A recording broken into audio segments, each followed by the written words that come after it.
All right, man. All right.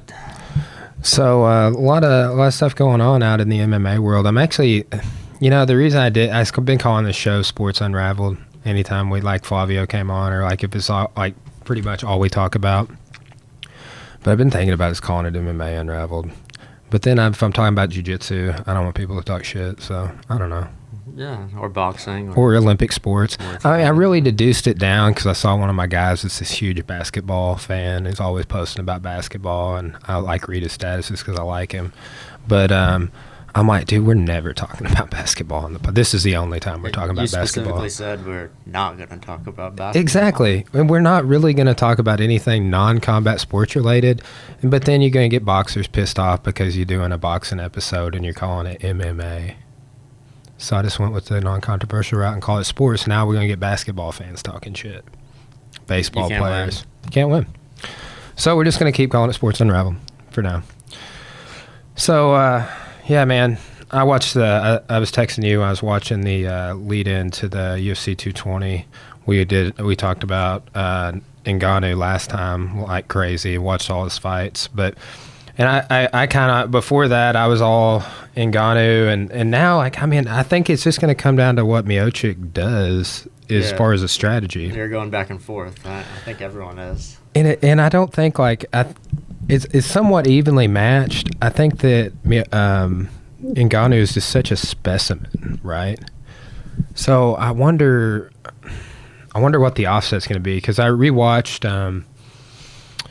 we'll see Overeem, and then what was the dude whose orbital bone he just annihilated that we watched that took him down 2 or 3 times? Oh, bigger Curtis than him. Blades. Yeah, Curtis Blades. So people have had some success wrestling with him, but Overeem didn't have any success wrestling. You would think Overeem would be able to have a good clinch strategy going in, but we have obviously called into question how good Overeem's brain is still working. And that could be where you see it. I think that the reduction of physical faculties for a lot of these later age fighters probably has as much to do with injury as CTE and other brain injury related symptoms. Yeah. It seemed like Overeem wasn't all there in that fight. Yeah. So interesting little card. Really, all they're pumping on that card is Cormier and Volkan, and then Miocic versus Ngannou. Is anybody else on there you're excited about seeing? Not really. There's allegedly supposed to be some other good fights. I don't have the card in front of me, so I don't remember their Shane Burgos, I think, might be someone else on that card. I'm pulling that card up right now just to check it out. We need a young Jamie to pull the card up for us, dude. Yeah, right.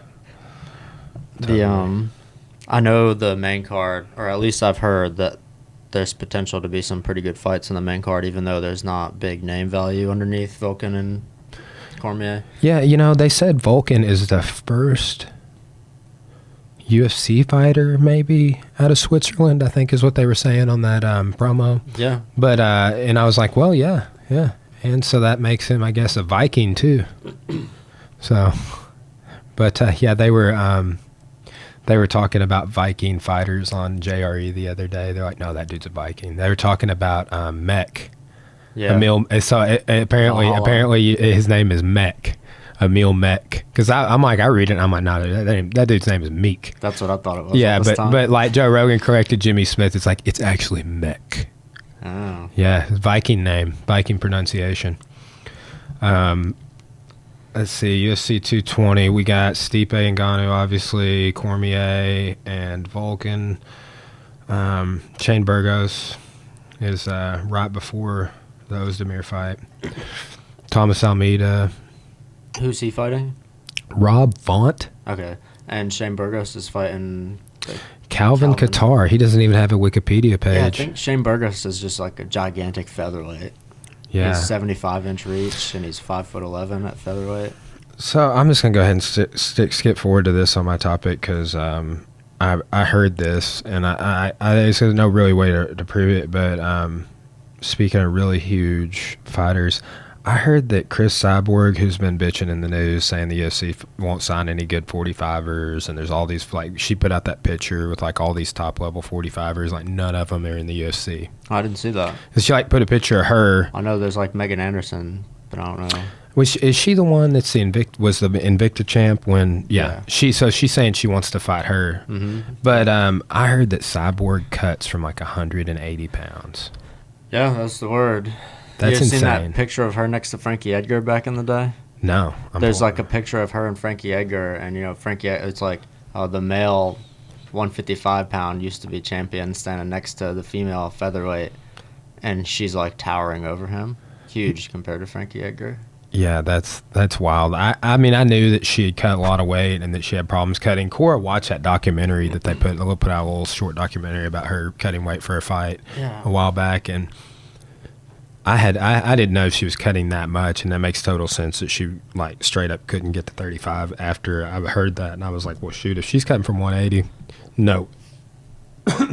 I cut from about 180 walk around to 155 one time. And I was supposed to fight at 70. And I was maybe like 186. But I had got down to like 75. And like a couple weeks out, they're like, could you make 55 with a 2-pound allowance? And I was like, yeah. Because it was either that or not fight. And then, dude, I sucked my body down so bad. It was not good. I cut from 63, I think it was, the day of weigh-ins. And it just got morbid, man. Like, it was one of the worst experiences ever. I'm definitely dying sooner because of having gone through it. For sure. Yeah. So, no, that's it, man. Just like sucking fluid off your brain. I want to do a whole episode just on weight cutting. Yeah, it's scary. It's scary. I don't like to do weight cutting. Well, I like that too, and I wish we had access to more of the data, but how Nowitzki was talking about how they do a post. They're weighing you at least twice. And then, too, so a lot of shows like Legacy did this. They went, we weighed in at like 2 p.m. or something. Go back, hydrate, eat, and everything. Come back for mock weigh-ins at 6. That's televised and everything. And that's apparently what a lot of people are doing now. They have this 2 weigh-in format. Yeah. And people started doing it the exact same way. So you get longer. It's like just cheating the system. I mean, you get longer to recover. Instead of getting to start eating at 8 p.m., you get to start eating at 3 p.m. So you get through these weigh-ins super fast. Like they realized how long it takes to do weigh-ins with production. So like you get fighters on death's door. So it's like, nah, weigh, write it down, weigh, write it down. So then they come back and do a mock weigh-in, which I don't even know I don't know how like the UFC does that, because I think they've done this same model, but like I said, Legacy and some other like regional shows in our area are doing it. And I want to say Legacy started doing it because UFC started doing it. Probably. But it gives you longer to recover. And so you like this model? I don't know. I don't know how I feel about it. Here's the model I think that should be instituted. Yeah, let's hear it. You weigh in and then you fight. That's kind of what I was thinking too. Way. Now, I hate the IBJJF. They suck. Like, if you do not speak Portuguese, and this is not a racist remark, but they won't talk to you. Like, I've seen it 50 times. It's like, hey, no, you don't talk to the ref, but it's like, guess who gets to talk to the ref? Andre Galvão.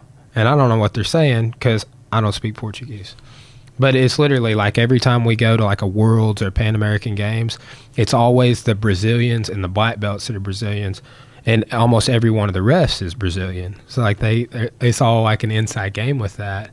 And they will, I remember Angelica Galvão cornered against, there's this girl named Madison Onings that Cora fought that was like number 2 or number 1 ranked blue belt in the world at Worlds. Cora lost like at 1 advantage. It was like 2-2 and the girl beat her. Maybe it was, I can't remember what the final score was, but Cora threw her a couple of times. It was an exciting match right down to the end.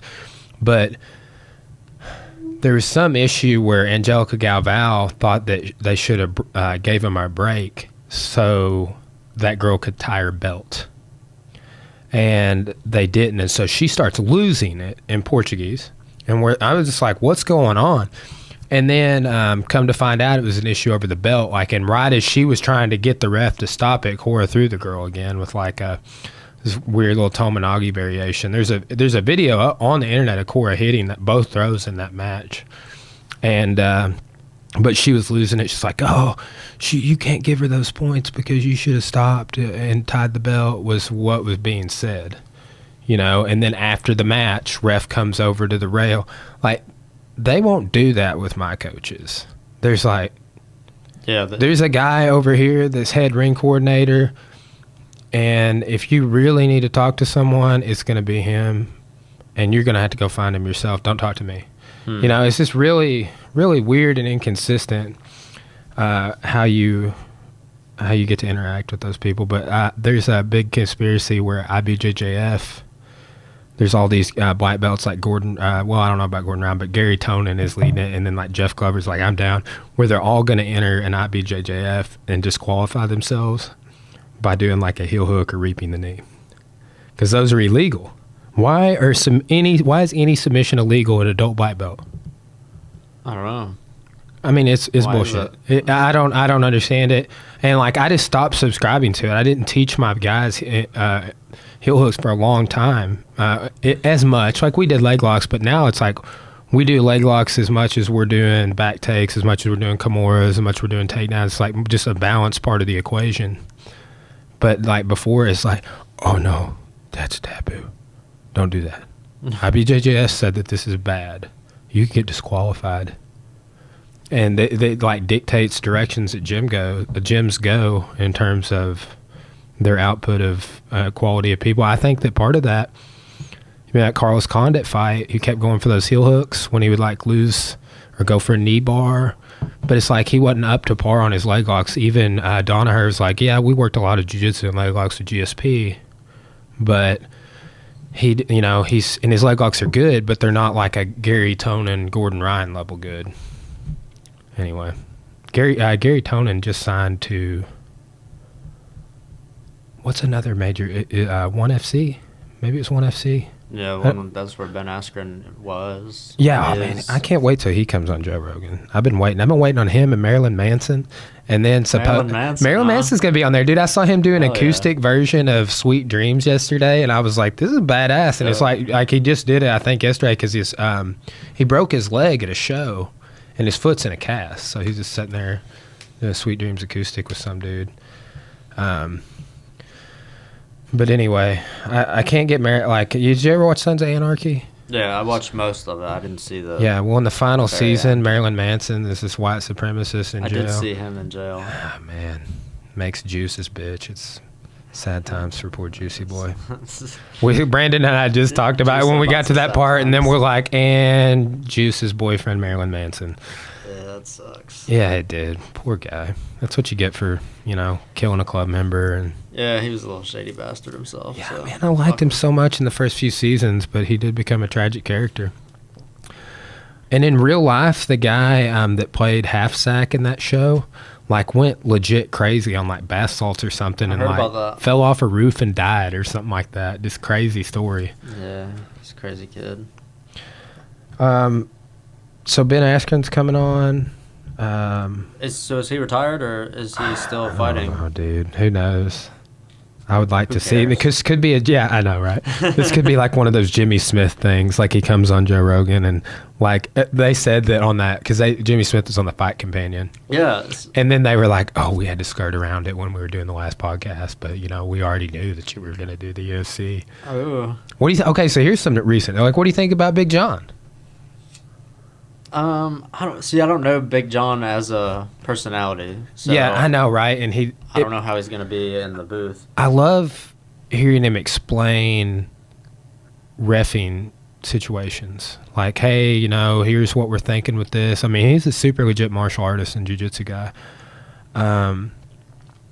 But apparently, and I haven't seen these fights in forever, but apparently he commentated on the Affliction fights back in the day, like when Fedor was fighting Arlovsky and stuff. Oh yeah, I didn't know that. Yeah. I haven't heard him talk much. I've heard some of his Twitter posts, and he sounds, you know, smart. He usually explains himself pretty well, but I haven't liked his attitude in the ring on many occasions. Yeah, real talk.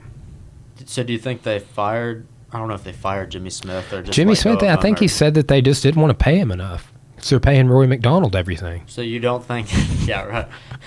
Anyway, yeah, it's like they're doing the same thing the UFC is doing. They're paying 6 dudes all the money, and everybody. Like, I've been looking at Bellator salaries, and like I've been keeping up with Bellator more. I think it's funny too. It's like, speaking of buys and everything, it's like guess what's the same night tomorrow as UFC 220? Bellator. The Bellator debut at the heavyweight Grand Prix is the same night that Ngannou versus Miocic. Those bastards. Yeah, it's tragic. I don't know why they couldn't just be. It's always like that, man. Give us them on Friday and Saturday. Well, and what? Okay, do you have cable television? Yeah. No. You don't? No. Oh, me either. Right on. Good for you. What is this? How are you going to watch? If you want to watch the Bellator, I don't even know how to watch it. They're saying it's on like this Premiere Network or something like that, or Really? Paramount Network.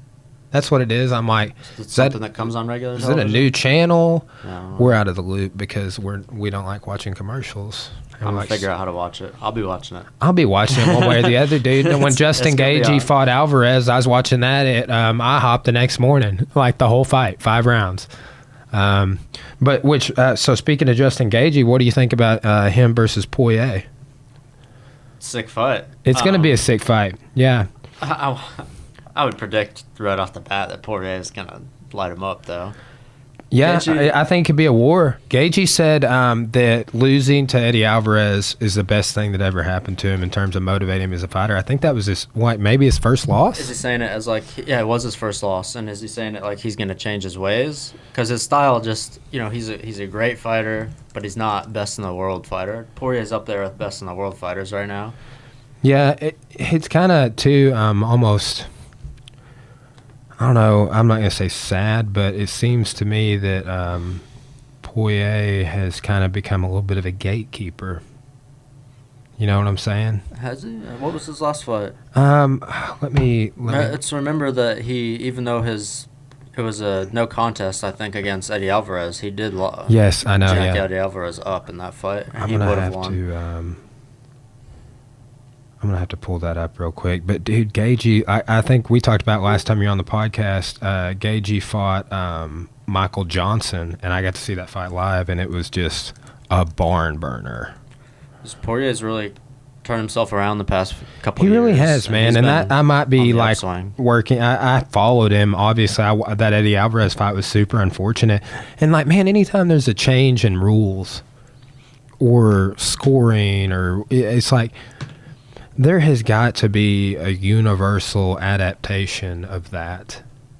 I mean, there has to be. You can't. Well, the rules aren't the same for the Texas Commission as they are for this commission, or Nevada is for California. So, like, that was the issue, like, with at least one of those knees in the Poirier-Alvarez fight, was that the downed opponent, the way they score that rule now. So, like, now, if it looks like you're intentionally putting it, like, the finger down, like, Yeah. oh, you're about to knee me? Do it. It ain't gonna That's fly. illegal. So, like, you can't do that anymore. It's got to be, like, a little more decisive than that. Mm-hmm. And but not everybody has adopted those new rules. So you'll get somebody like a crew from the UFC, the refs, fighters that have just recently fought in a state under a commission that has, and there's crossover confusion. So commissions need to get it together and just let's go ahead and get the ball rolling. and Hey, pass this down here in Arkansas, we're just letting HIV people fight. So, but like, it's unfortunate, but I'm glad because like now every fighter has to get a blood test. And that's like, and two, we're not like, there's a ton of states all over the U.S. that don't blood test. And Arkansas was just one of them, but we got a bunch of bad press, and it was in boxing. It wasn't even in MMA. So, but let's see, Poirier, no contest. He beat Jim Miller before that in a majority decision. Lost to Michael Johnson, KO. Yeah. I remember that one. Yeah. But, I mean, here's kind of, so lost to Conor McGregor. Then he beats Carlos Ferreira, Yancey, Medeiros, Joseph Duffy, Bobby Green, some mid-tier guys. Yeah. Duffy's pretty legit. I watched him fight the other day, and I think I remember seeing him fight Poirier. Jim Miller's an OG. That was fight of the night when they fought. I remember seeing it, and I was kind of sad that Miller lost. But then I'm like, dude, you remember when Jim Miller got choked out by Nate Diaz, and he was biting his own tongue? Well, I think it was Nate Diaz. Might have been Joe Lozon, but fight he was getting choked and he was biting his tongue. Damn. I'm like, shit. dude, you lucky you got a mouthpiece in, bro. That was just morbid, but I'm pretty sure it was Diaz. But no contest to Eddie Alvarez. Oh, I didn't remember this. Beat Anthony Pettis. I remember hearing about it, but I didn't get to watch it. Okay, that is kind of impressive. But Pettis is, I don't know. I've heard Duke Rufus commentate on it. I think that Pettis is like a psychological, like he's pretty inconsistent. Like he was talking about when Pettis, like I was blown away when Pettis showed up and lost to Clay Guida. I was like, what? Yeah, dude. Let's see. Pettis lost to Clay Guida. Then he beat Stevens, Lozon, Cerrone, Ben Henderson, Gilbert Melendez. Finished 4 of those fights. 2 with TKO or KO, 2 with a submission, and then Stevens was a split decision. Jeremy Stevens has really been on a tear comeback. He has been. He's looking good. Yeah, what'd you think of the Choi? Starched him. Yeah, I kind of expected that, though. I thought it was a really good matchup for Stevens. I think Choi's kind of distracted with this impending service to the military. Could be, but he also is one of those guys, he sort of seems like a one-trick pony. He has a nice straight right hand. He does. And he hasn't added much else other than that. Yeah, that's but we need that next Takanori Gomi, and he fits that role. Like, that's just it. Like, Takanori Gomi's, I think, still in the UFC, has fought and lost tons, but he's got that knockout power, so you never know when something crazy might happen. And he can hang with mid-tier guys and put on an exciting fight, and then he can put on exciting losses to people like Nate Diaz. So, which was, I remember hearing Joe Rogan commentate on like I think it was an older UFC DVD I was watching or something. Yeah, I have DVDs. Damn. I know, bro. I was telling somebody, I was like, bro, one of my friends was like, you still use the red and white and yellow cable to hook stuff to your TV? And I was like, well, no, because my TV doesn't come with it anymore. They don't, like a lot of TVs, they don't add them, which I totally get. But so it's like, do they make like DVDs in 4K now, or you just stream everything? Like, what do you do to watch? I have no idea. I haven't used the disc in a You're really in the long digital time. game, bro. Yeah, digital game all the way. Yeah. Now we can merge with the machines. This is one of our first steps. Yeah, well, Dustin Poirier, interesting. What was the deal with the Pettis fight? I remember it was like, I didn't watch it, but I read about it on like MMA Junkie or something, like a rib injury. Was that from a kick? Was like an incidental thing, like when Damian Maia fought Stun Gun? What happened? I don't remember. I don't either. I'm going to have to look into that. We could watch it right now. We have Fight Pass. Yeah, I really don't. I mean, I can picture kind of like what I think happened in that fight. But yeah, but man, Pettis, so his last 1, 2, 3, 4, 5, 6, 7 fights, he's 2-5. Yeah, he's not doing so hot, but he's like one of those guys, just like he only fights top level dudes though too. And really. He hasn't changed his game. Like once, I feel like if you've been sort of exposed, after RDA beat him.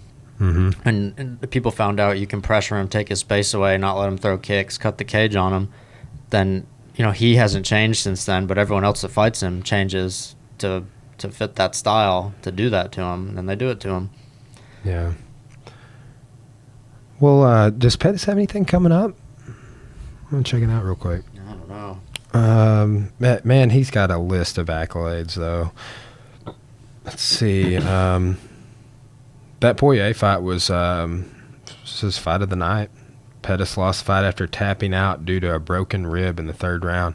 I was watching Duke Rufus break down some Anthony Pettis fights when he was on JRE, and he's talking about Pettis dislocated his shoulder and still finished the guy, and like he couldn't even raise his hand. Yeah, I remember now what happened on the Pettis fight with Poirier. Poirier was just destroying him the whole fight, and that was when he was like, one of them had their back and slid over into.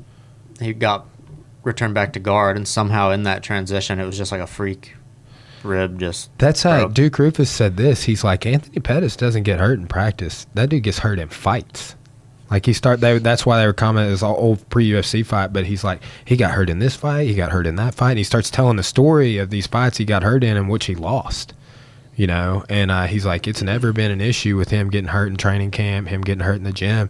It's an issue like he like breaks his collarbone in the fight or dislocates his shoulder or something crazy like that and breaks his hand and just can't, it has a hard time coming back from it. Yeah, so Pettis doesn't nothing on the horizon for him that I can see.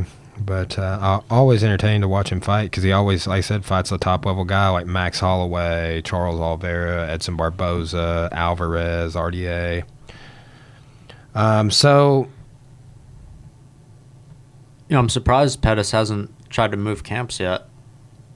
Yeah, I know. I think that Since he's just stuck got, in a rut. He's got such a connection probably with Duke Rufus. Yeah. He's got to do something, though. Yeah, for real. I can empathize with that. So, what do you think about this? I don't know if it's official, but the Tyron versus Dos Anjos. It's a great fight. It's a great fight. I wasn't really expecting that announcement, honestly, because after I saw GSP, Danaher talking about GSP, because he cornered GSP in his last fight. But they were really kind of fight hyping. Him and Joe both were kind of fight hyping the idea of GSP fighting Tyron. And GSP's got an injury right now, though. well, it's not an injury. It's called ulcerative chloritis. And a really good friend of mine actually has that. It's almost like a Crohn's disease type of an issue. Like you literally get these ulcers in like your like colon and your intestine, and like you like eating almost any, like you can't eat. So he said that like GSP was dealing with that day of the fight, and like and it's like partially, I believe, stress induced. It's like the more stress your body's getting put under from training hard or from an upcoming fight, the worse the symptoms are. And like you take medicine to manage it, which may or may not have side effects. But my buddy, like he has bouts with it. Like it is, I mean, he's brown belt, real good friend of mine. Owns a school here in Arkansas, and it'll just come and go, man. I want to say it's genetic, and I mean, it can take you out. It's crazy. Like when I heard, because they just kept saying chloritis, and I've always heard him call it ulcerative chloritis, and I was just like, damn, GSP got the same thing as my buddy. So it's pretty serious. I mean, I don't know if it's career-ending serious, but I don't think that GSP has that many more fights anyway, and the ones he has, or they were talking about the potential of him fighting Conor. You have any thoughts on that? He'd smoke Conor. Way too strong. Dude, get out of here, Conor. I know, Conor. Well, so on Conor, and we'll break down the 220 card here in a minute because there's a lot of news going on right now. So I read that Conor was getting stripped, and then I saw some commentation from Kavanaugh, his coach, and he's like, well, we don't care. We got, like, do you think we care? Like, we lose money when we stop to pick money up. It's kind of like they just, like, issued a statement, or at least Kavanaugh did, where he was like, whatever. And but then I read that Dana said he wasn't going to strip McGregor unless he defended until March. Because, dude, he's holding up the division. This is the second division he's held up. Yeah, it's been 2 years, right? Or he said he doesn't want to fight till September, and that'll have been 2 years. So I wonder what he's working on. So they've announced, the Russian media, allegedly, is what the headlines I'm reading say, have announced, and other people, I've read plenty of sources have announced, Khabib versus Ferguson. Sick fight. But dude, I'll say this, and I like Tony Ferguson, dude. El Kakui's the shit. I like his jiu-jitsu that he does in fights. That dude was getting put in a single once and forward rolled into an omoplata, which is a move I know how to do. But it's awesome seeing someone do it in a UFC fight. Yeah, he's cool. It's a really badass matchup to see 10th Planet versus whatever the hell you call Khabib style. It's his own little thing, but man. Russian bear wrestling. Yeah, that seems pretty accurate to describe it. Well, so I watched Tony Ferguson fight Kevin Lee the other day, and I watched that fight when it came out. But I mean, it's super late at night. I didn't really remember it. I was wanting to rewatch it because I was wanting to break down when Tony puts in rubber guard in like the first round, I believe. But dude, Kevin Lee did an amazing job in that fight, and that fight was a lot closer than I remember it being. you know. Yeah, I thought it was really close. So imagine if Kevin Lee didn't have staph infection and an effed up weight cut, what he could have, you know, like he was still hanging. Yeah. I was really impressed. He spent a lot of time on top. I'm going to watch it again just because I was like watching it like right before I went to the gym. I watched it and I was like, I wasn't paying super close attention to it after the first round, but because I can't remember how it ended. But Tony threw up that, I think it was a triangle choke from his yeah, back. because I was thinking that he did that in the first round when I watched it, and then it was the third round, and it was like a lot closer than I remember it being too. So yeah, you got Tony and Khabib. I'm excited to see it, but I'm a little less excited right now just because like Tony didn't put on as amazing a performance against Kevin Lee as I remembered. Like it was one of those fights. Like the first minute, I was like, "This is awkward as fuck right now." Like they were like really herky jerky and like forcing combinations, and it was just really. You're both super good wrestlers with, I think, a little bit herky jerky striking on both of them. It's like we want to do jiu-jitsu right now, but Yeah. well, Kevin Lee is apparently a legit Taekwondo guy, right? I've heard that somebody was saying they brought him into a camp. Maybe Tyron Woodley. I can't remember. I think you're right. Yeah, I mean, he moves that way. He's Tyron's smart for bringing in so many. Like when he was saying we fought Wonder Boy, that he was he brought in Sage Northcutt. I want to say he brought in Kevin Lee. I'm trying to think of who else, but yeah, dude, I'm excited about Kevin Lee. I mean, I wasn't really paying attention to him for a long time, but cause, I mean, he's had a lot of fights in the UFC, and I'm a bigger fan of him. I want to see him in more top level fights against people like Tony Ferguson, because really, I'm looking at his record right here: Michael Chiesa, Leonardo Santos, Ali Quinta.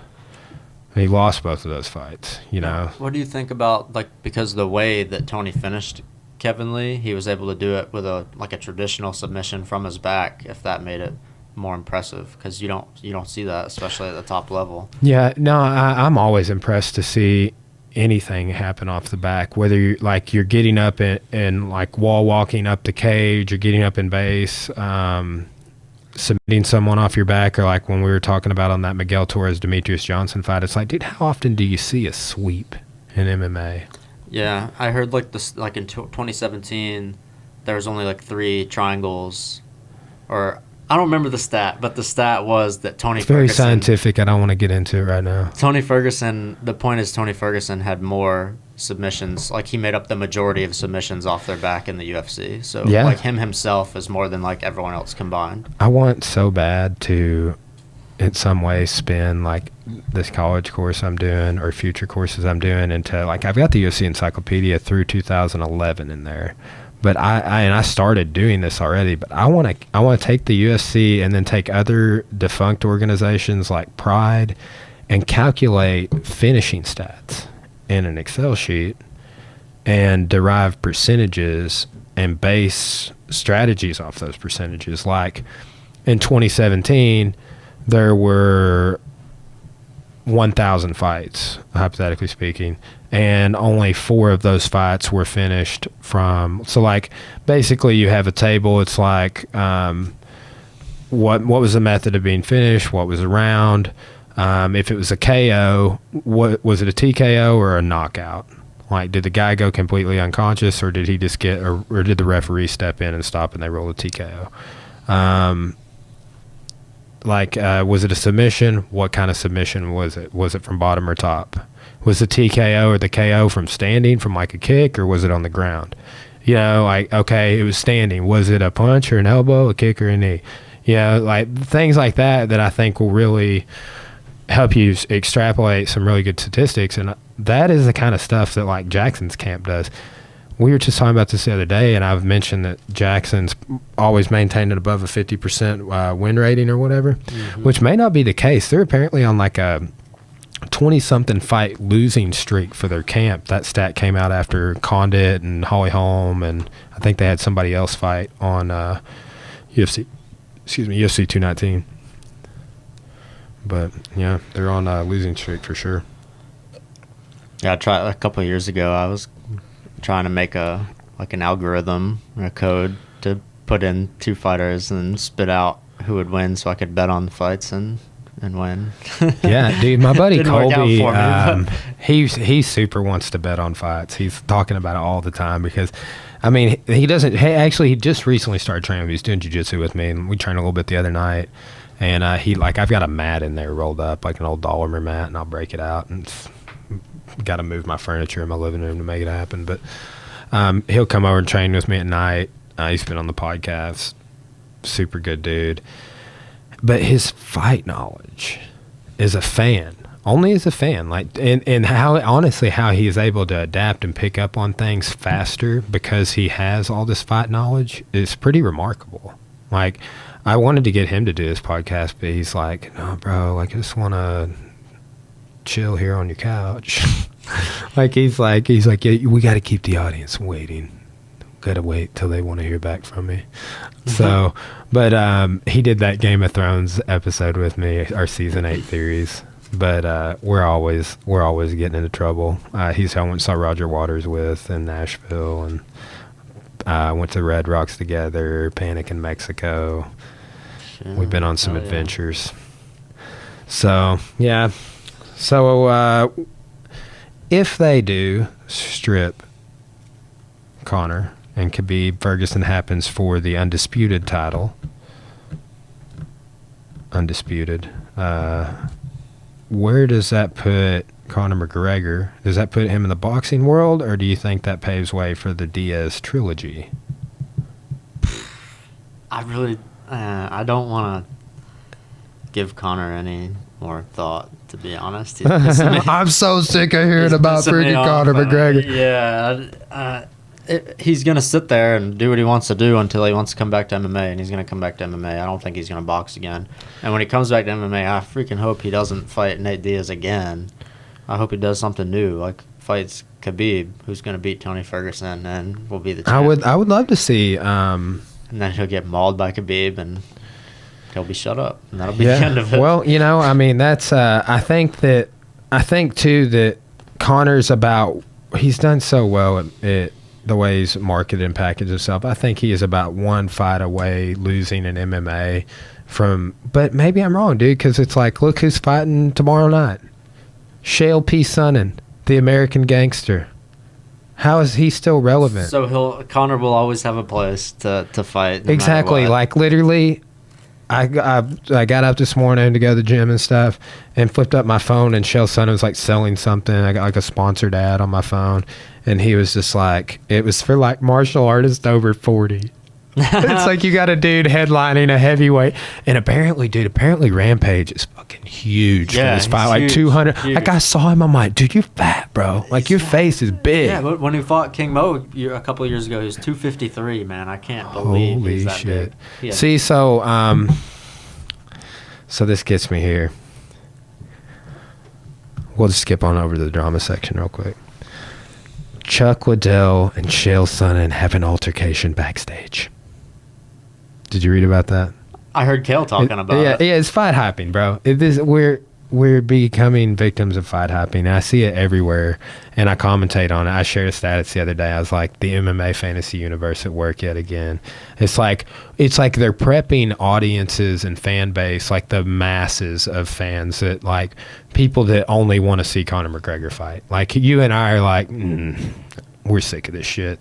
Like, I want there to be actual seating and stuff. Like, why I like the idea of this heavyweight tournament, but wish it was taking place over less time than a year, is that it's more legit. It's a bracket.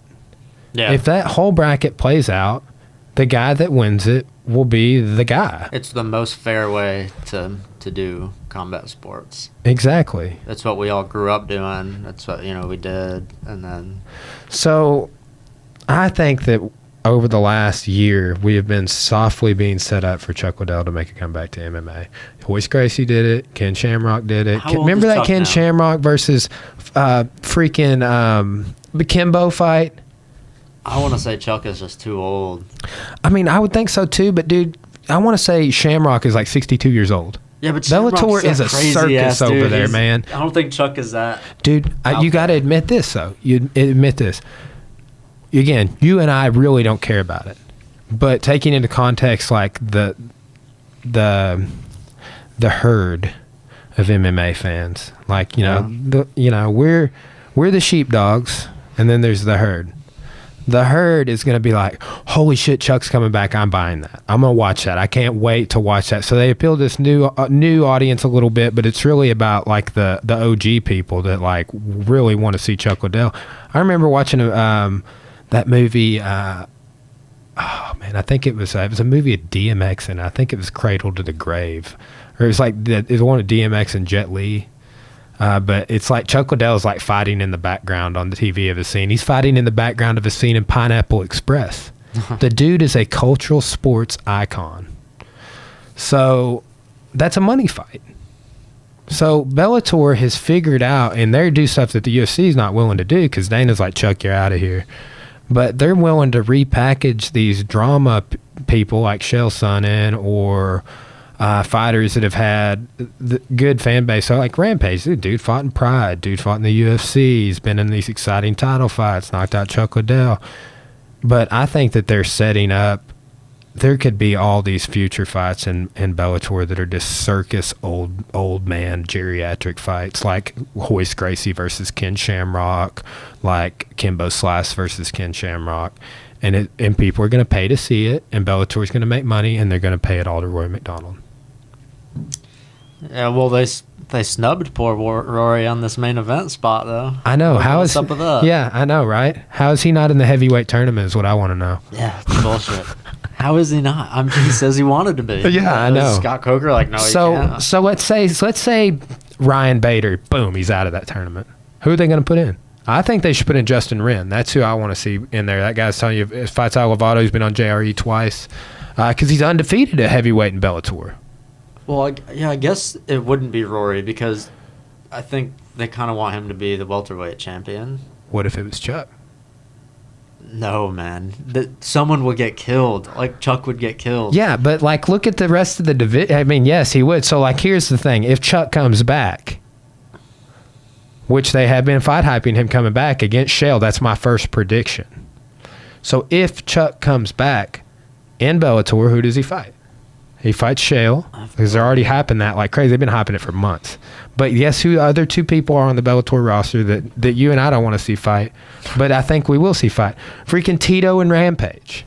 No, Tito rode off into the sunset already. He's going to be smart about it. He's not going to. I mean, yeah, we say that, but how many times have we seen a fighter come back from retirement? Dude, like I thought when Hoist came back in, like, what was it, 06 and lost to Matt Hughes, TKO from rear mount. I never would have thought he would be coming back, and he came back at over 40, but it's like we're seeing dudes come back at over 50, over 60 for these circus money fights. And I think it's a demographic thing, or it's like they see the potential and they don't care that it's good or bad for the sport. I don't know, man. I think it's someone's going to get seriously hurt. Like, someone's going to die in Bellator if they would continue on fighting people over 50 years old. I will say this. That's going to be Kimbo already freaking died. Yeah, they've come close to it. Down to 5,000. Almost died literally in their cage. And that's why if I was Scott Coker, I mean, I wouldn't have done that fight in the first place. But had that happened, then I'd be like, all right, that's the end of it. That was too close. But he's going to keep doing it, huh? Ladybug on my microphone. Something bad is going to happen eventually. And shoot, even the guy Cyborg, when he fought Michael Page and got a skull crushed. Oh my God, dude, that was insane. He got KO'd in his last fight. They put him in a fight. Bellator's doing some sketchy shit. And it's Chuck Liddell, 48 years old. No way, man. No way. Dude, I mean, I can't believe I got to look up how old Ken Shamrock is right now because He's can't. 50-something for sure. I was thinking they've had somebody fight recently that was 62 years old. He's 53. How old is Hoist Gracie? He's not in his 60s. He's in his 50s or late 40s, 51. Who is it? There is somebody that is still somewhat active. I mean, takes fights or whatever. Now, even Dan Severin's only 59. Yeah. Anyway, I almost had an opportunity. It was coming through, and like it was a scheduling mishap. But like a couple years ago, Dan Severin was like, I hit up my coach and was like, "Hey, I'm coming through the state. You got anywhere that needs like any affiliate schools or anything? I'd like to have a seminar."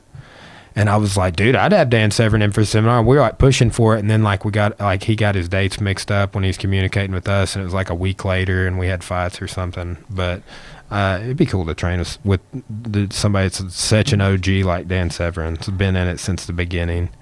I wonder what their perspective is, because that's like Hickson. Yeah, I mean, how many people have been like, yeah, we're doing the heavyweight Grand Prix, but it's all in one night.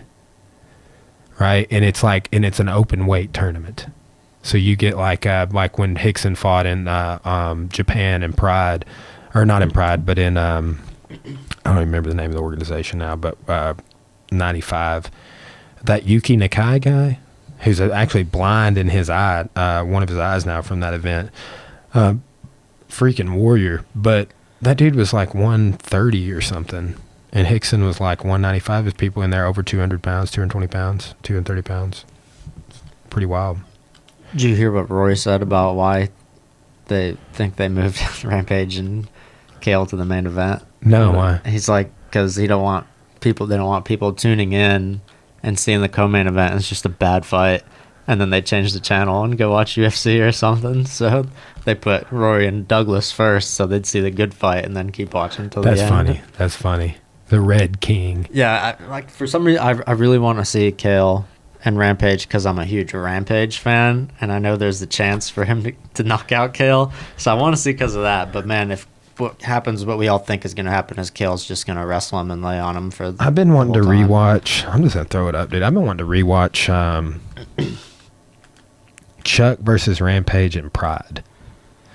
Because like when Rampage. I saw, yeah, but I want to say he finished Chuck with like punches to the body and guard or something crazy. Like, but see, like when I first started training, I remember I believe Chuck and Rampage fought each other in the UFC in 07 after they bought the UFC bought the Pride contracts. Yeah. So you started seeing shortly like Chuck and Rampage, Chuck and Vanderlei. And but I remember just being super pumped. It's like one of the first cards that like the whole gym watched together, the gym I was training at Inferno. And I was just super pumped about it. And, you know, I'd been watching old Chuck fights like Chuck and Randy, Chuck and Tito, Jeremy Horn, you name it. And Chuck versus Overeem. See, these are some fights that I never really saw. It's like I went back and watched them like probably 5 or 6 years ago or something. Like last time, I was like, man, I got to go back and check that history out. But UFC 37.5, Chuck versus Vitor. I forgot I have that on DVD. Let's see. I'm trying to see where it's at. Guy Mezger. I met that dude. He's fought Jeremy Horn a couple of times. Chuck's been around, dude. I'm not seeing. Okay, here we go. Best of Pride. What the hell? Yeah, if you fought Overeem before he was like Overeem, like heavyweight Overeem, back when he was like a tall, lanky kid, you're super old school. Pride Final Conflict 03. November 09. No, okay, no, this is November 03.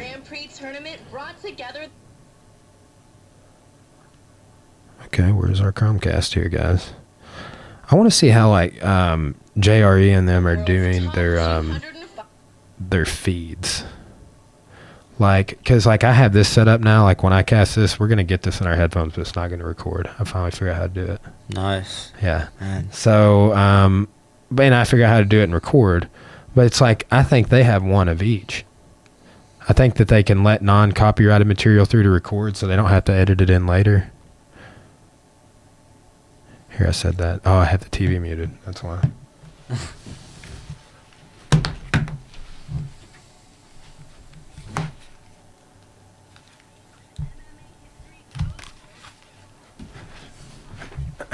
Yeah, I haven't seen this fight in years. 25-year-old Rampage.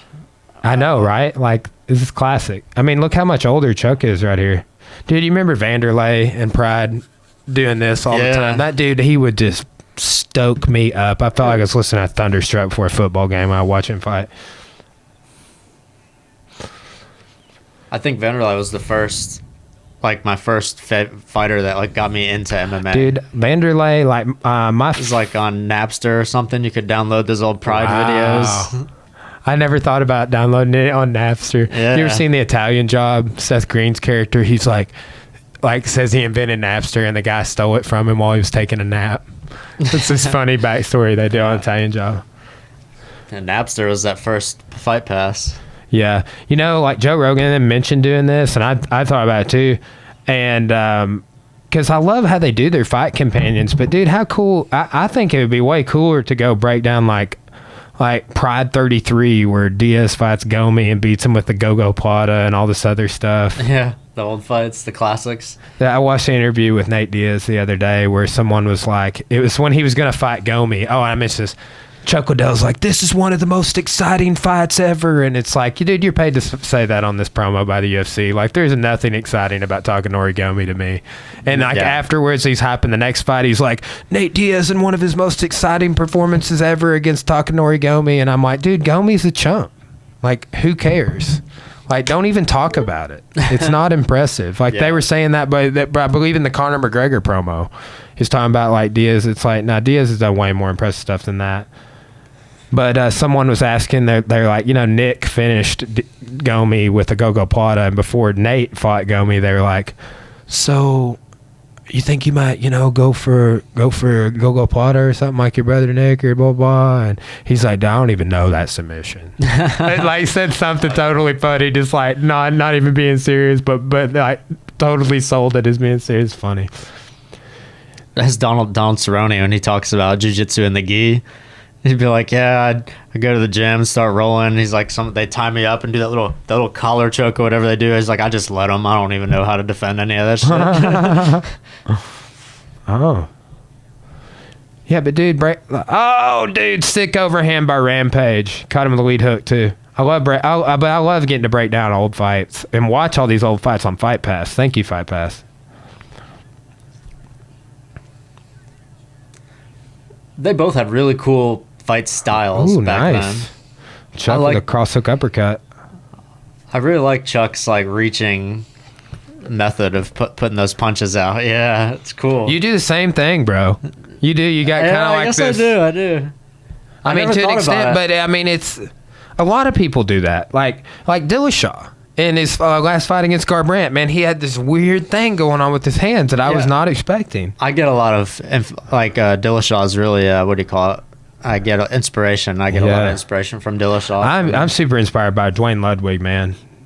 Dillashaw's coach, former alpha male coach. I've got to log into his member site and I'm watching his videos all the time. I upload a new video like every week, and it's like real progressive.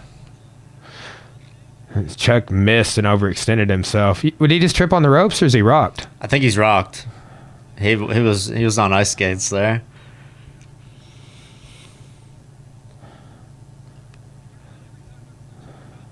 And Rampage was so bad at the clinch back in Pride. Yeah, dude. Remember those Vanderlei fights? Yeah. Then he in the UFC how he just killed Vanderlei, dude. Like literally, I was like, dude, Vanderlei's dead right now. I remember one time, like when Corey and I first got together, we were watching a fight and somebody just got brutally knocked out, and I don't even think she was trained yet. And I'm like, that dude's dead. He's freaking died. And she's like, really? Oh my God. And I'm like, no, he's not really dead, but I'd say that all the time. Like, this dude's dead right now. Yeah, you know those KOs where like you're watching a lot like Overeem and Ngannou. Oh my God! Where like he turns into a stiff corpse. Your heart drops. You're like, no way, he just fucking died. Oh yeah, man. See, Rampage keeps countering that overhand. Liddell's missed that overhand 3 times. He's countered. About 5 minutes in, 5:40 left to go in the first round. That's why you gotta, man. Everybody has to have Fight Pass. Because we can watch every fight. It's so good. Got Boss Rutan on the commentary. Yeah, I love Boss. Did you hear? Did you watch the Mel Gibson, Joe Rogan? Mel Gibson was on there. Didn't talk about anything other than stem cells. I heard I saw the memes about it. Yeah. Yeah, Joe Rogan made a tweeted, he's like, no matter how many famous people I hang out with or interview, it's still weird getting to talk to Mel Gibson. Yeah. and like Marilyn Manson and all these other people. I bet he's way more relaxed talking like a Ben Askren. I've seen a bunch of jokes and memes about having John Danaher on there. Oh, dude. I don't get it, though. I didn't watch it, but like the thing you posted on Facebook the other day about Joe, like, laughing about when he was like, I didn't get it. Oh, he's like, oh, you must be a 10th planet black belt. Because, well, dude, which, like, here's the thing. John Danaher's number one guy, or like his first number one guy was a guy named Eddie Cummings. He's been injured, but he was the first dude before Gordon Ryan and Gary Tonin that started killing everybody with like the inside heel hook and heel hooks in general. And he's been out with injury, and I want to say he might even have switched camps or went to California to train, is what I read. But he one of Eddie's black belts, Gio Martinez, beat Eddie Cummins in an EBI. But there's like not really a feud, but Eddie's like, we want to take out the Danaher Death Squad. And he's talking about Gordon Ryan and Gary Tonin, those two dudes I mentioned earlier, and Gary being the one that signed to like ONE FC, I believe. But it's like, in my mind, they already did. Eddie Cummins was the number one guy, and your guy submitted him in EBI. It's like, that's it, you know? Rampage needs to do the jackhammer right here. Or no, wait, Chuck needs to do the jackhammer. Maybe Rampage power bombing everybody, dude. Yeah, he's sick.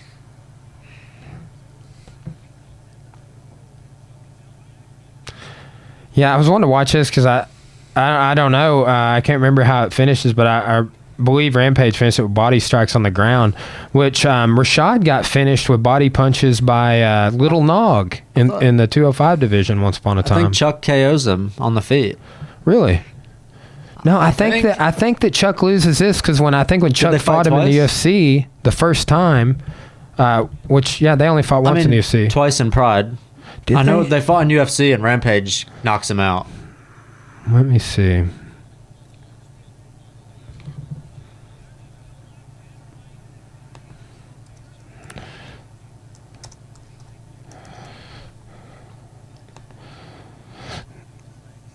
You think we'll ever see Randy Couture fight again? No, absolutely not. I don't know, man. Over there in that Bellator Wild West, you never know what's going to happen. Randy Couture, no, man. He's too... Dude, it's like we talk about this, but it's like I was saying, I want to do an episode over BJ Penn. And because it's like, dude, Chuck Liddell doesn't have as bad of a record as his last 10 fights as BJ Penn had his last 10 fights, and BJ's still fighting. Oh, well, no way should... So he lost to Jackson at UFC 71. And then this one, UFC Pride Total Conflict. Okay, and that's the only 2 times they fought. So Chuck lost both times? Yeah. Wow. Poor Chucky. That's why we got to see him come back and try and avenge his losses, bro. Yeah, I did not know that. I always hate them. So it's like BJ. It's like, how are you going to make a third fight with somebody you lost to twice? No one wants to see that rubber match, whether it's at 45 or 55 or whatever. See, I want to say there's a corner stoppage or something. I even rarely want to see third fights, even if it is like a rubber match. Like, I don't want to see Nate versus Connor a third time.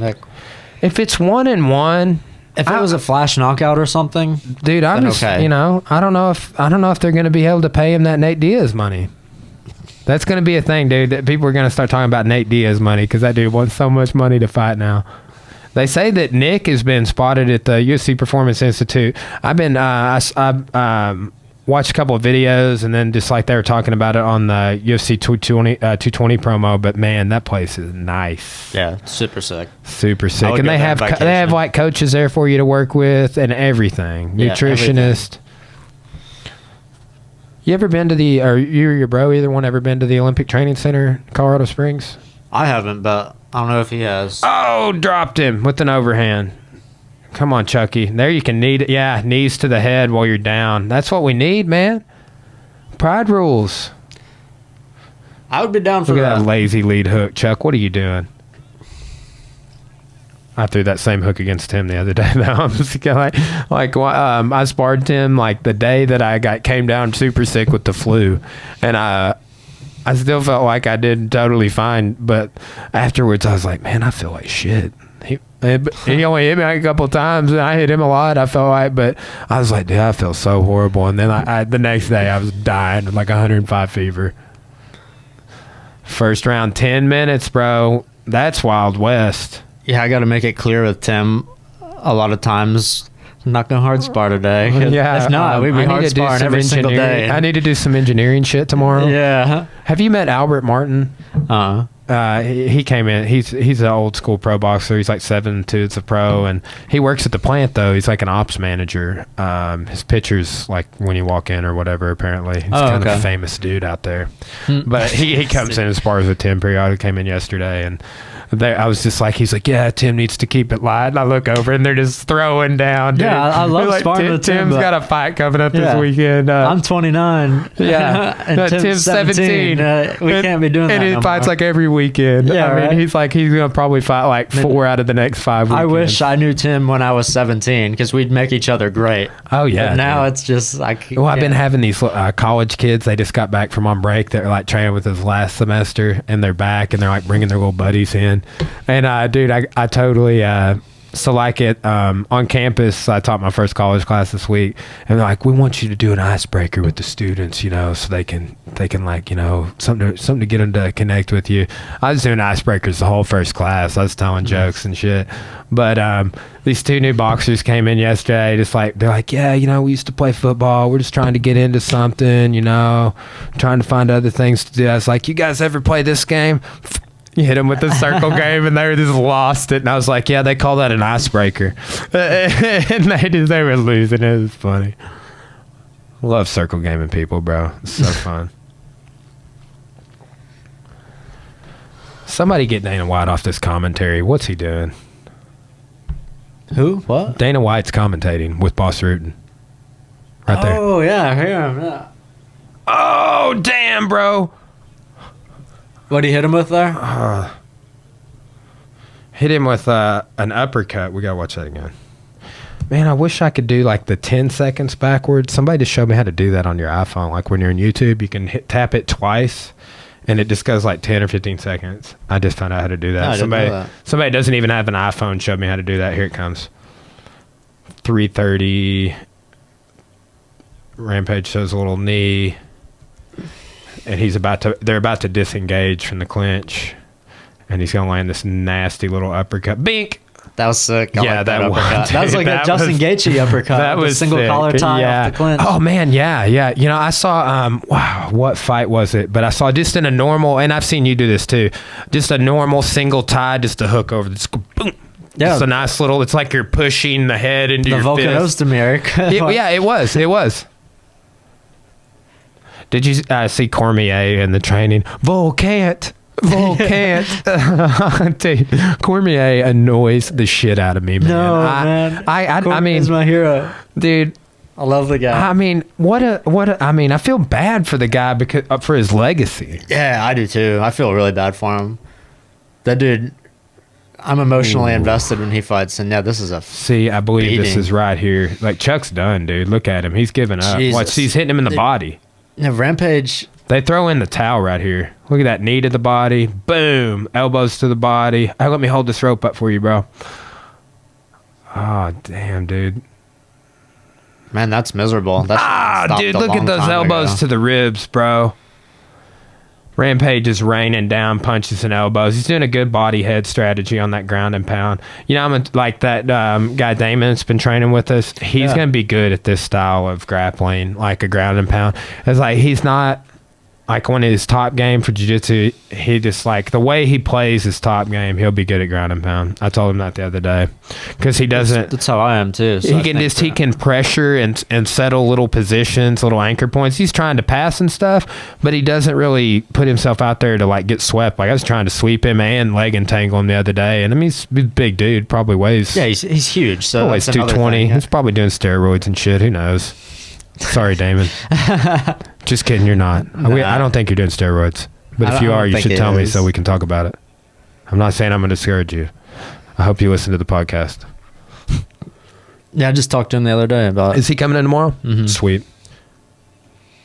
So that girl I was telling you about, that's the boxer, she may show up. She like trained with me this morning. Who? But she's wanting to get into MMA. Her name's Meredith. She keeps asking me about MMA. I try to never push people one way or the other. I'm like, if you want to do it, it's serious. We'll do it, you know. Or you want to do whatever. It's Push just him like, towards MMA? yeah. Well, you know, like I hate like someone like Tim being a boxer. You know, I'm like you mentioned Tim doing kickboxing or MMA. He's like, no way, no. And it's just like I don't want people to feel like I'm pressuring them to do it. If it's there, if they want to, I'll and pressure him. you can pressure him for me, bro. I'll get a bad rap. Man, Tim is forced Damn, to. dude. He's forced to train MMA when he spars with me. Rampage was raining that down, dude. Rampage with the chain. Now, he fought in that entire fight, the whole first 10-minute round and second round, 5-minute round, 15 minutes straight. He fought like how he fights for about 15 seconds of each round nowadays. Yeah, just got a message from one of my buddies, Chad, a real old school friend of mine, asking about it coming in and training. He would be a freaking beast if he got into MMA. He was an athlete in high school. And he's been in the Marines. I want to say the Marines. Went overseas for a couple of years. Yeah, I was super pumped about how getting Damon coming in. He's really motivated. Yeah. Comes a lot. And he's a big just, guy. Yeah, It's he's a nice bigger to have a big guy. guy. I've been the biggest guy at the gym for a while now, and I'm like, what? Because Yeah. I'm not used to that at all. I'm usually a small guy. For sure. That's it is nice having big guys and then having partners for those bigger guys both. Because I mean, and that's the girls feel the same way about it. It's like they want smaller partners, and it's like it's hard to balance all of that out. You know, like you end up just having to kind of all work together. Because it's like Holly Holm was interviewed saying before UFC 219, she's like, I finished Cowboy in training. What? It's like, yeah, she said she finished Cerrone in training, like hit him with a head kick or something, and then like Damn. followed up. And it's just like, yeah, I mean, totally. Like, y'all aren't that big apart in size. Like, I feel like Cowboy probably only outweighs her maybe more than 20 pounds. But if it's like if she was, if Cowboy was in fight camp and she wasn't, they would be a lot closer on weight. Yeah, that's not a huge difference between those two. I mean, same difference as like me versus Damon. He's a good 25, 30 pounds heavier than me. I wonder how much he weighs. He said 215. Yeah, I was guessing 220. 6'1", 215. He's been kind of like he and I did yoga yesterday. Dude, yoga makes me feel like such a child. Like, I've been getting over this little like a strain in my groin, and I was doing like a lot of balance poses, like leaning over yesterday on one leg, standing splits and stuff, and it was rough. But like, we're both just like. Just Yeah, like getting the shaking shakes. and quivering and stuff, man. It's but he's been coming into yoga because his mother-in-law trains there, and but Damon like trained for like 6 months, and he's had a fight previously. And does he work at the plant? No, I think his wife does though. Okay, I think that he's doing some sort of contract labor out there. So I saw him wearing an energy shirt the other day, or like one of those like kind of like this like a fleece hoodie type deal. So, and then somebody mentioned something about the contract, like he'd been seeing him out there, but he might just be like like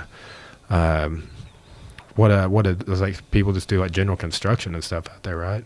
Yeah. He could very well work out there. He probably does. Yeah. Man, that is such a major source of jobs around here. It's kind of remarkable how many people work out there, honestly. How many people move in like yourself? Yeah, it brings people from the outside. Yeah. So we talked about Gagey Poirier, Tyron RDA. We don't care about Conor anymore. Khabib versus Ferguson. Chuck and Shale. Okay, so what do you think about John Jones's past polygraph test? Who cares? A polygraph doesn't mean anything. They should have asked him about the dick pills. I want to know what the questions they asked him were. John, did you really do a dick pill, or was it really steroids? You can be a polygraph test pretty easily if you just look it up haven't you seen online. Ocean's 13? You just put the tack in your shoe. Google how to beat polygraph test. There you go. So For it means sure. it doesn't hold up in any like official like. Oh, I know. Well, see, back in the day, I believe they did O.J. Simpson do a polygraph? I don't know. Did you watch that show? It came out on FX with Cuba Gooding Jr. No, I didn't watch it. It was I heard good. It was good. I should do a review of that. Yeah. Anyway. So, yeah, I mean, it's a moot point for me as well. I don't care about the polygraph. It doesn't sway my opinion anyway. I think it's just, back on the MMA fantasy universe, it's news. It's just news. It's just something to talk about. And I think that, like, that's where I draw the line on, like, folks like you and I that are, like, we're fans, but we are different fans. And there's, like, my buddy Colby I mentioned. He's a fan like you and I are a fan. And then there's other fans, and we don't like them. Yeah, I don't want to pay John, kind of like Connor right now, for the principle of it. John is a cheater, and he ruined kind of like DC's life almost. And DC Yeah, I know. That's I mean, that's it. Like, that is a tainted legacy. Like, he could have potentially damaged his brain or something based off that. That's that the cheating in ethical side of it, stories. man. Yeah, the ethical side of it. I mean, I just don't want to hear about John Jones anymore, and he should be punished for what he's done. Agreed. So you don't want to see a John Jones versus Connor super fight. That would be, like, horrible for you. Yeah, I wouldn't pay attention. Like this. If I saw something like that, it'd be like, this is the world we live in. This is what it's like. That fight would have to happen in Bellator in like 5 years or something. Because I mean, they say Nowitzki said that Jones could get suspended up to 4 years, and it's looking like the minimum will probably be 2 unless they can just absolutely overturn it. But I guarantee you that at the hearing, they're going to use this polygraph and precedent on things like Tim Means, because Tim Means only got a 6-month suspension for taking that third-party creatine that was, But, man, that's just it. It's like the supplement industry is not perfect. Though, I mean, the evidence all stacked up for Tim Means, but the evidence all stacks up against John Jones. Yeah, I know. Did you remember seeing that video of John Jones, like, drag racing the cop, like, giving him all that shit, and they released the body cam footage? Yeah. That was funny. Man, John Jones is just, dude's a partier. Like, it's just, and in a way, it's unfortunate that, like, the dude, like, think about this. The dude can do rails of coke and go perform and be the greatest of all time. Maybe that's a performance enhancer, his lifestyle and things that he's doing, practice enhancer, he does steroids, whatever. But the thing is like, imagine if he was just allowed to just be that. I mean, he probably has. He's probably been doing this shit his whole career. Yeah, or been doing it at least since he won the title. I mean, you and I talked about that one of the last podcasts that you're on about. It's like, dude has the resources to put the people around him to pass the tests. But, dude, passing every test with USADA being in has got to be difficult, especially with all the raised awareness from that. Dude, have you watched Icarus yet? No. You got to see it, bro. We should just watch it on the podcast. Next podcast, we're watching Icarus. Dude, watch Icarus, then watch. I didn't watch Icarus until I watched Brian Fogel on JRE. Dude, if you watch both the Nowitzkis, Lance Armstrong, Brian Fogel, the director of Icarus and Icarus, and then mix that with all your performance-enhancing drug knowledge you already have, like, that's maybe like 10 hours of content that's just like some of the most eye-opening things that, I mean, it'll send you down so many other rabbit holes in performance-enhancing drugs, especially to do with the Olympics. So that's why, there's going to be, I want to do episodes on just doping in certain Olympic sports, doping and cycling, and use some of these things I just mentioned as footnotes to kind of and they said this like the last couple of times, but Joe is trying to get a Nowitzki and Lance Armstrong on the same podcast together. When he mentioned that to Lance Armstrong, no, fuck that guy. Yeah. It ain't happening. It's funny. So, forget John Jones. So, Uriah Hall missed weight. Yeah, terrible. Yeah. Here's the sad part That's of that. That's scary that happened to him. I mean, it happens every once in a while to people, but man, people just really need to stop doing that. Yeah, well, so I heard that he might have had the flu 3 weeks earlier. or something like that. Like he had gotten sick during the training camp. But here's the real tragedy of that. My coach Caleb trained with this guy at Extreme Couture a few times. Fallis, the coach that just recently passed away. Yeah. Robert Fallis was his name, I believe. Fallis. Yeah, he was. Yeah. Okay. So he was big time coach for. Kevin Lee trained. I believe trained there. Like big time coach for a lot of Extreme Couture fighters or affiliates, and pretty much ran Extreme Couture in Vegas, and he quit. And then 3 weeks later, he killed himself. Drove out in the desert, shot himself. And that was Uriah Hall's coach. Oh, was it? Yeah. So they said that this rumor of him being sick or having the flu or whatever it was, and then trying to cut weight, and it's just, I mean, imagine that, dude. That's like Kat Zingano. Like her husband committed suicide, and it's like how, dude, as a person, like, I mean, just dealing with any death around you is difficult. You know, it's eye-opening. It can change you as a person, or it can affect you for a period of time to a great degree. So it's like, I mean, these fighters that experience loss like that, that's got to be very difficult. Yeah, I'm sure it plays a huge factor with all that, the mental stuff going on leading up to a fight. Yeah, I just heard that was, and I mean, I'm just repeating information. I'm gonna actually Google Uriah Hall and Fallis while I'm. Did you listen to the podcast with Flavio? No. I had Flavio on the other day. Man, the audio is getting so much better, and then the video side is looking good as well. So I'm pretty pumped. Uriah Hall can't weigh in.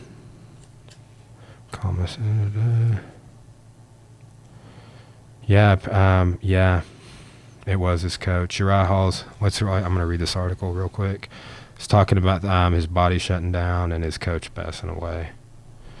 No stranger to self-doubt. Lately, he's gotten a lot better at managing it. Admits the camp for his upcoming fight was rocky, so he didn't stop training after his knockout to... Stop training to his previous bout of performance of the night knockout of that Christoph guy. 3 weeks ago, his body shut down. Told MMA Junkie in advance. Yeah. Challenges weren't just physical. One of his coaches, Robert Fallis, took his own life in the middle of the camp. Like many of the fighters, I mean, in the middle of his training camp. Many of the fighters who trained at the famed Extreme Couture in Vegas, where Fallis taught, Hall found himself grappling with profound loss at a time he was supposed to be ramping up for competition. And I can't imagine being GSP having ulcerative colitis flare-ups the day. I mean, they said he was sitting down at a table with Freddie Roach, John Danaher, and maybe Firas, or maybe Greg. I don't know who else. There's another, like, third coach there. And he's like, they say he's like kind of politely excused himself. And then John Danaher went up to their room, and I said he was in the bathroom for like over an hour, and came out just like this, like, you know, like pale white look on his face. It's like, tell he's like sick, you know, and it's like, hey, you doing okay? And he said that after the fight, GSP said that he just didn't want to reveal to any of his coaches that he was dealing with that, because he said that he thought it would affect the way they cornered him. Yeah. That they would cornered him to more conservatively, I guess. It could also affect his own mindset, knowing that other people knew about it. Talking about it, putting that energy out into the universe. Yeah. For real. I totally agree. Yeah. Well, so... some other stuff going on. We got... what about Rory and Douglas? You got any? I think Rory's going to take it. I'm excited to see it. Oh, my boy. Yeah. What are your thoughts? Dude, honestly, I think Rory's going to take it too. It's the Red King, man. Douglas, great fighter. I definitely think he's, top 5 in the world. But I think Rory's style, he's going to be able to jab him. Dude, Rory does have an incredible jab. He's going to be able to put him against the cage, similar to how he did Tyron Woodley. And Douglas is going to try to throw those hard. Like, he's just super explosive and strong, big dude with those counter hooks he likes to throw, like how he hit Paul Daly with. But Yeah, I'm Rory's excited to gonna see be it. expecting I've been it. wanting to see Rory do more lately. So, That's a fight I just watched last night. Actually, I don't really ever watch older fights, but I watched Tyron Woodley versus Roy McDonald. I've been last wanting night. to. I been wanting to crawl back through Cool fight. Man. Tyron's fights because I want to rewatch those Wonder Boy fights. Just because it's maybe they're Paramount Network. What the hell is the Paramount Network? And that's why I'm not so sure why Tyron would want to fight GSP so badly, because I think GSP would implement similar game plan as Rory, and it's that money fight. but he don't bro. want to lose. It's that money fight. I think he'll lose that fight. And You then think there Tyron goes will his lose money. to GSP? Yes. In He'll his do the ulcerative same thing colitis? Rory did. Yeah, maybe. Again, my favorite Tyron fight, Nate Marquardt. Yeah, and yeah. So I'm totally pumped to see Tyron lose. I don't care who he loses to. I hope RDS starches him. Just because, man, it's like him being on JRE. Like the dude, I'm surprised that I don't know. Did you watch that episode when he's on Joe Rogan's MMA show, Tyron? No, I saw. I'm surprised that he's champion and his mindset is that. Yeah, jacked. he's super. He's a what I would whiner. consider a weak mind, but he's somehow. It's like, dude, how are you maintaining weak mind, yeah. your industry of being champion while complaining so much? Maybe, I wonder if it's like traditionally like we would think that's like a weak mind, or he's a whiner, but also like the way he fights is like not what you would think would be that of he puts himself against the cage all the time. He did reveal. You got to watch that episode because he does talk. I mean, it's useful. It's a worthy listen because he does talk about a lot of good stuff. And then Joe's putting him on the spot, being like, "Dude, do you feel like you're a whiny little bitch right now, or like why do you think this way? Why are you making yourself out to be a victim?" But Tyron did kind of like bring it back in and like put things into context a little bit. About and I got what he was saying a lot better, but it took like an hour of just like circular arguing. Yeah. Before and then anyway, but so a couple of things we mentioned the Cyborg, but there's a couple other things going on in women's MMA. Ronda signed to the WWE. I mean, there's that. Man. I don't know what to say about that. Okay, let's move on. You got Johanna versus Thug rematch. They're talking about that a lot. You think that's going to happen? Probably. Dude, I was so high on Johanna until she got knocked out, bro. And now I'm like, did I get Ronda again? Because I was high on Ronda, and then Holly Holm knocked her out, and I'm like, no, Ronda always sucked. You can tell now. Like, you know what I'm saying? Yeah. Then she loses again. You're like, yep, she really sucked. You can tell. And I wonder if we're not going to see that with Johanna. I mean, Johanna's legit though. Johanna has demonstrated more legit striking than Ronda ever did. We'll have to see if Johanna's going to be the fighter that keeps her same style, sort of like an Anthony I think she Pettis. needs to move up to 25. I think that now she did there's mention something about the weight cut, right? See, that's the thing is you get people like Johanna that are in the 15-pound division and she doesn't look Claudia that big to me. Gadella and stuff that are cutting lots of weight to make 15 because there previously wasn't a 25. So now that there's a 125 division, I think you're seeing a lot of that. You're seeing now that they have 115 through 145 women's, you're seeing the divisions settle a lot more. People move up to the right way. You saw that when the UFC added 25 and 35 and 45 when they merged with the WEC or acquired the WEC and bought out those contracts. You saw the lighter weights come in because remember when the UFC stopped at 55? That was a thing. And then at one point they did something else. They got rid of the 55 division. You remember that? That's why BJ Penn had to leave. Yeah. Yeah, this is OG, back when there's like UFC 37.5. How you going to have a 0.5? Just call it a fight night. That was before they thought of that. Got to get somebody on the marketing train back then. It's back when Dana was commentating Pride bouts. So, all right, man, only thing let's talk about is UFC 220, bro. Like, we kind of talked about Stipe. I think Stipe's got to come out and wrestle and do it effectively, but it's like on somebody like Ngannou, it's like we're talking about with Cora for her upcoming fight. It's like the girl she's fighting is a grappler, big-time grappler, not much of a striker. I don't even know if she does striking, but it's like on any striker or anybody that is a legit striker, there's a certain barrier you have to cross to get there, and I don't know. That's where Stipe may I mean, if he gets clipped trying to come in to wrestle, whether he's trying to clinch or I bet I can see him trying to clinch versus shoot. But I mean, what are your thoughts on breaking that down? I'm so excited. I can't wait. I see him trying to shoot. He's gonna hit that. He's gonna go for that single leg he likes to do, like he did against Mark Hunt. He's gonna because when he throws his combinations and it gets people, he's on the inside. Definitely got to go for singles at heavyweight, really short. bro. He goes for the singles. Cannot be doubling a heavyweight. Like that's MacArthur, one of my wrestling coaches. He fought in heavyweight his whole career. He's like, one does not simply double another heavyweight. Like it was like he's like, unless you're decent. What if it didn't work? And I'm like, well, yeah, you're stuck under a 350-pound dude or whatever. But that's the thing with they cut that off at 265, and Ngannou's probably cutting weight to make the 265 limit. Stipe is not. Do not want to get stuck under him on a double leg. Yeah. It's going to be a reach down single.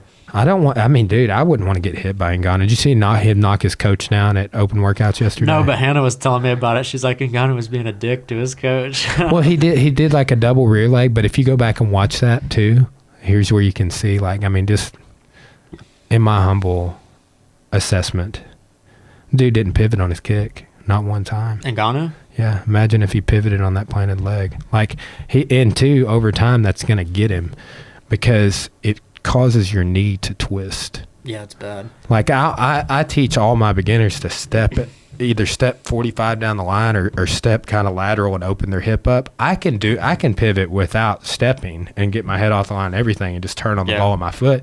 But it's kind of hard teaching beginners how to do that. I know, it's really hard. Even people that have kind of been doing it for a while still have a lot of problems doing like that. Their hips up. A really good drill. I used to, we used to do this like a line drill, like competition practice and stuff. Just do like a 1-2 rear leg and do the spin all the way through and with the shield. Like tie box and 1-2 and do the 360 with the kick, and then do the same thing with 1-2 switch kick and just do the shield when you whip around. That's something I was thinking about recently. Is a lot of people in their shadow boxing don't spin all the way through on their kicks. Shadow boxing and working the kicks in is an art form. Like you gotta core is really good at it, like extending the kick and following through, because you can't pull kicks back when you're shadow boxing. Yeah, you gotta follow through. You gotta wheel it, and it's really hard to do it on a switch kick too. Like, yeah, that's a whole different thing. You gotta keep something you gotta practice, and you gotta practice it a lot. Yeah, I like this. Evelyn, one of our girls, she may be there tomorrow. But I'll come up and like if I go over the shoulder, get a head kick, I whip it down, and then I'm like in like a bladed kind of a side stance where I could throw like a lead leg side kick from southpaw, a la Conor McGregor. Hold on, what? Say that again. Like a la Conor McGregor. You know, he comes out, he's southpaw a lot, and he leads out. Holly Holm did this too. So you're talking about being southpaw. So like, let's say I do a rear leg up and I like roll it off like a head kick. Yeah. I put that down. So I put it down in front of you, so I'm like this now. Yep. So I see what you're I could saying. thrust that side kick into it. Okay. But that's just like a cool, like sometimes I'll do that. I'll whip down into like a without having to side spin all the way stance or around. like traditional martial arts sort of horse stance. And you still land so you can follow up if you need to. Yep. Mm-hmm. You can do like I've even done spinning back fist off of there, like a missed rear leg to a spinning side kick or a spinning back fist. Yep. But yeah. Like Michael likes to do, spinning back fist master over there. Yeah. It's like a video game, just spinning around. Oh man, too funny. It's so funny when, like, here's another thing that I love seeing. It's like every time you see a dude or a girl throw a Superman punch, like a few seconds later, that person's like, yeah, I know the Superman punch, watch this. And then they throw it too. And it's like, that other person probably hadn't thrown a Superman punch in like 6 months or something. And like somebody does it to them and they're like, oh, hell no. And then they're going to throw the Superman punch. Yeah. It's a lot of the same idea, how you can bait it out, like bait out the low kicks from people, like Anderson Silva used to try to do a lot. Yeah, man, I didn't, I love how GSP would do like the switch Superman punch. That's like Superman jab. Like the Superman jab. Yeah, I love that. And not a lot of people legit. can do that as well as they can. Anyone can Superman punch. Have you ever done, I learned this from a good friend of mine, mentor, Mark Barber. Have you ever done the Fitzsimmons switch with me? It's like a jab, and then you switch stances and go for another jab. It's like a double jab. Yeah, I think that second jab kind of becomes a rear hook because you do kind of like that. we were talking about that Martyr Martial Artist page. He put out a couple of Tyson videos, leaping hooks and arching uppercuts that I thought were really good. But he shows how Tyson switches stances when he leaps in for his hook, so he's technically southpaw. So if they rotor that way, they're screwed. Like if they rotor away from his hook he just threw, he's already standing in that base. His foot's already on the outside of their foot. I was super impressed with how that guy was breaking that down. But that is I love, and it's named after this guy, Fitzsimmons. Wow. The dude, what, bitch mittens? Gloves? You mean bitch mittens? You seen that meme? Yeah. Yeah, that guy. Like, we did a boxing shirt. He's got the mustache. We've used him in a logo. Bob Fitzsimmons, I think it was. I never knew his name. Yeah, old bare knuckle boxer. Anyway, with Fitzsimmons switch, he used to do that a lot. I was telling somebody about this morning. You ever seen that? If you haven't, you got to watch it. There's a Ken Burns documentary, Unforgivable Blackness. Joe Rogan just mentioned it, but I watched it years ago. I want to rewatch it. I think I told you about the dude. He gets pulled over speeding, and the cop's like, that'll be $50. He's like, here's 100. I'm going to be back through in an hour. Yeah, I've heard that. Yeah, dude did things socially at the time that no other African-American black person, however the most politically correct way to say that is, would never get away with. But just in the times. But that proves how influential, and I mean, he was a sports icon. Mm-hmm. That's the only reason he's able to get away with it. I mean, white girlfriends, speeding, it didn't matter but he would do a lot of these looping punches. He did this one punch that Winklejohn, I worked with him, where you like switch stances, you step out with your back leg this way, and you like jump off of it and drive into an overhand. So you like, bing, bing. Yeah. You get that angle, so you come at that angle. He had us doing it running around the room first. We're like jogging around the room. He have a step out and plant and throw an overhand. Step out and plant, throw a lead hook. And I like doing it for warm-ups, but somebody throws a jab, you kind of leap outside of it and explode off your rear leg and jump into the cross. It's almost like a Superman punch. So what do you think about Ozdemir? It's like, so we know so little about him right now. He's had like 6 minutes or something in the octagon in his UFC career. The fact that he's had 3 UFC fights and then he had to move to Black Zillions because he couldn't get the training he needed back home. And the level of experience that DC has is just, he's up there with maybe the most experienced fighter in the UFC at this point. I don't see, and people are saying, Ozdemir is going to be able to stand up.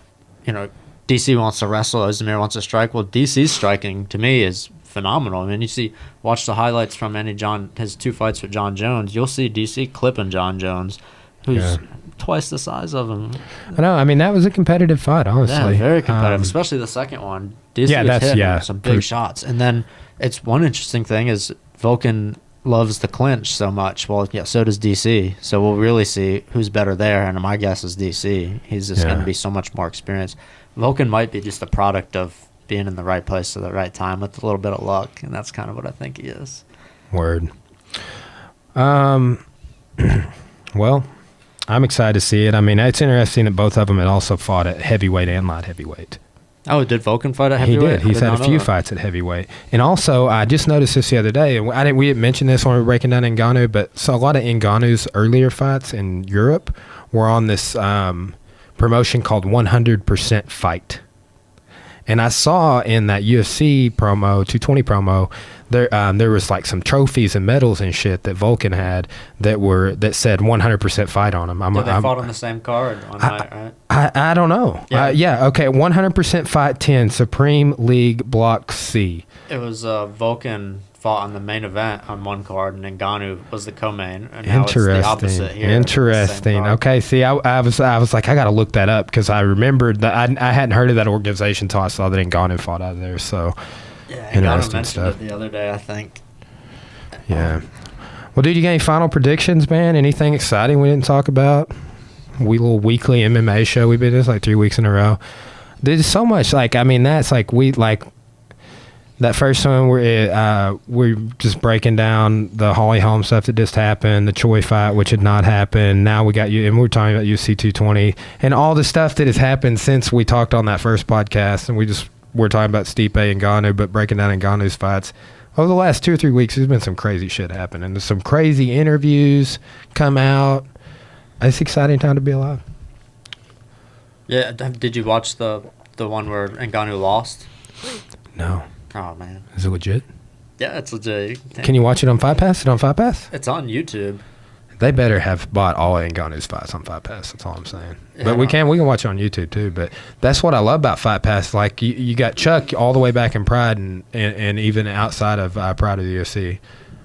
But watching his loss might be deceiving because he's changed a whole lot since then. I know, dude. He has evolved every fight. He was wild. Like he's exactly what you'd expect from like a big explosive dude. He threw huge looping like wild punches. And was susceptible. It is not. They only have Ngannou's fights in the UFC. That's interesting to me. Yeah, he got launched a few times in that fight. Like it's got to be his weakness, bro. Actually, the guy that beat him used my favorite throw. Like, back in wrestling, my coach would always tell me not to do.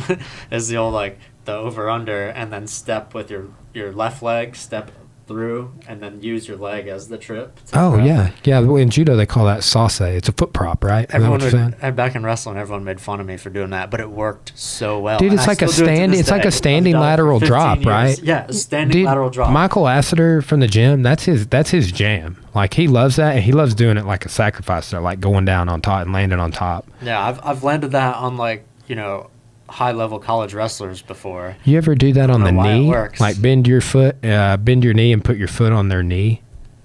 Put your foot? No, I have not. But that seems like it would be sick. So the first 3 throws in judo, the first one's a foot sweep. The third one is the one you're talking about, and the second one is the one on the knee. Diashi Barai, which is going to bring me to a funny joke.